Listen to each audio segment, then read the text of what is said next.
पुणे विभागाच्या पदवीधर आणि शिक्षक मतदारसंघासाठी मतदार यादी नव्याने तयार करण्याची प्रक्रिया आज सुरू करण्यात आलेली आहे। यासाठी आम्ही अधिसूचना 2 मराठी वर्तमानपत्रात प्रसिद्ध केलेली असून सर्व जिल्ह्यांमध्ये सर्व डेझिग्नेटेड प्लेसेसला सुद्धा ही सूचना प्रसिद्ध करण्यात आलेली आहे।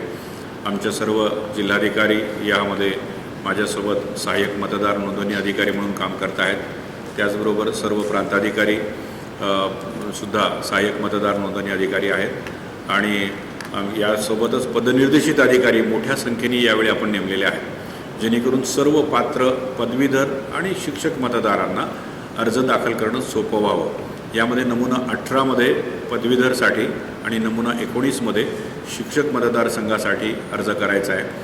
हा नमुना आमच्या वेबसाईटवर, माननीय निवडणूक आयोगाच्या वेबसाईटवर आणि सर्व जिल्ह्यांच्या वेबसाईटवर उपलब्ध आहे। हा नमुना डाउनलोड करून सुद्धा वापरता येईल।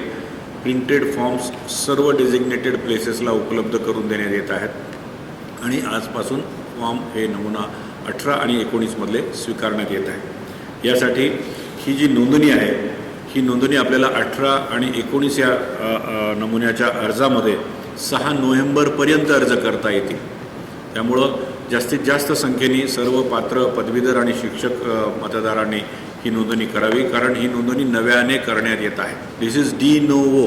तर डी नोवो प्रोसेस असल्यामुळे मागच्या वेळी आपलं नाव मतदार यादीत होतं म्हणून यावेळेस येईल असं अजिबात नाही। यावेळी प्रत्येकाला आपला फॉर्म नव्याने भरावा लागणार आहे, हे प्लीज समजून घ्या आणि आपण नव्याने फॉर्म भरा। आणि हे 6 नोव्हेंबरपर्यंत आपण फॉर्म भरायचे आहेत। त्यानंतर हस्तलिखित यादी तयार करून प्रारूप यादी आमची 20 नोव्हेंबरपर्यंत तयार केली जाईल आणि प्रारूप मतदार यादी 25 नोव्हेंबरला आम्ही ती प्रसिद्ध करणार आहोत। आणि प्रारूप प्रसिद्ध केल्यानंतर देखील दावे हरकती करता येतील। ते दावे हरकती 25 नोव्हेंबर ते 10 डिसेंबरपर्यंत करता येतील आणि 10 डिसेंबरनंतर मग ते आलेल्या हरकती आणि दाव्यांच्यावर निर्णय करून आम्ही 30 डिसेंबरला अंतिम मतदार यादी ही प्रसिद्ध करणार आहोत।